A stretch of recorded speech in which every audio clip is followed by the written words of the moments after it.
ইয়া ইবনে সাবতুগিন আ'আজ্জাকাল্লাহু কামা আ'আযাজতা ওয়ারসি আ'আজ্জাকাল্লাহু কামা আ'আযাজতা ওয়ারসি।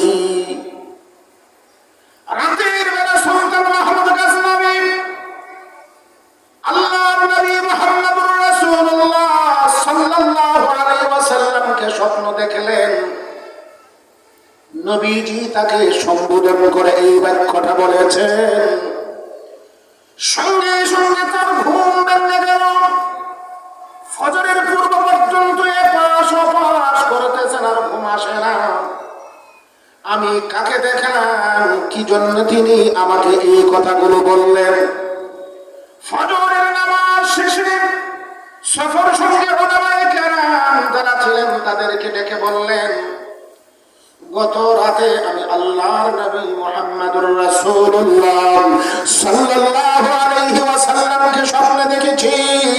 নবীজির জবান মোবারক থেকে আমাকে সম্বোধন করে এই লম্বা বাক্যটা বলেছেন, আপনারা উলামায়ে কেরাম আপনারা আমার এই স্বপ্নের ব্যাখ্যাটা বলে দিন।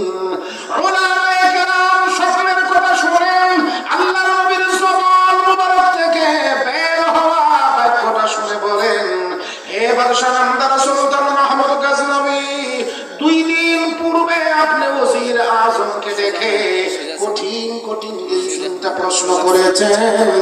ওই 3 প্রশ্নের জবাব আল্লাহর নবীর বাক্যের ভিতরে রয়েছে।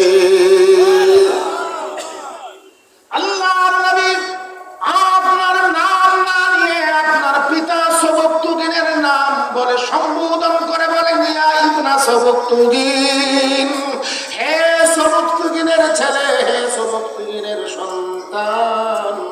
আল্লাহর নবী আপনাকে সবক্তুগিনের সন্তান ছেলে বলে সম্বোধন করে 1 নম্বরে প্রশ্নের জবাব দিয়েছেন। দেশের লোকজন যে কানাঘুষা করে সমালোচনা করে আপনার মার ইজ্জতকে কলঙ্কিত করে, না না, এমন মিথ্যা ধারণা পোষণ করা যাবে না। আল্লাহর নবী সাক্ষ্য দিয়েছেন, আপনি সুলতান মাহমুদ গজনবী বাদশা সবক্তুগিনের সন্তান বিষয়টা আল্লাহর নবী পরিষ্কার করে দিয়েছে। 2 নম্বর হলো, আপনি প্রশ্ন করেছিলেন এই মুহূর্তে আল্লাহর দরবারে বান্দার কোন আমলটা কবুল হয়, তার পরিচয়, তার আলামত কি। লক্ষ্য করে দেখেন, তালেবে ইলমকে যেই সহযোগিতা করেছিলেন, তালেবে ইলমের লেখাপড়ার যে ব্যবস্থা আপনি করে দিয়েছিলেন, একজন তালেবে ইলম একজন আলেমকে সম্মান করার কারণে আল্লাহর নবী আপনার জন্য ইহ পরকালের সম্মানের জন্য দোয়া করেছেন, আ'আজ্জাকাল্লাহু কামা আ'আযাজতা ওয়ারিসি, আল্লাহ তোমাকে ইজ্জত দান করুন, সম্মানিত করুন, যেমন তুমি আমার ওয়ারিসকে সম্মানিত করেছো। 3 নম্বর প্রশ্ন আপনি করেছিলেন, দেশের বাদশারা নবীর ওয়ারিস নয় কেন, শিল্পপতিরা নবীর ওয়ারিস নয় কেন, চিকিৎসা বিজ্ঞানীরা নবীর ওয়ারিস নয় কেন? সেই জবাব তো আল্লাহর নবী তার জবান থেকে দিয়ে বলেছেন, এই তালেবে ইলম এবং উলামায়ে কেরামরাই হলেন আমার ওয়ারিস। জোরে বলেন কথা ঠিক কিনা?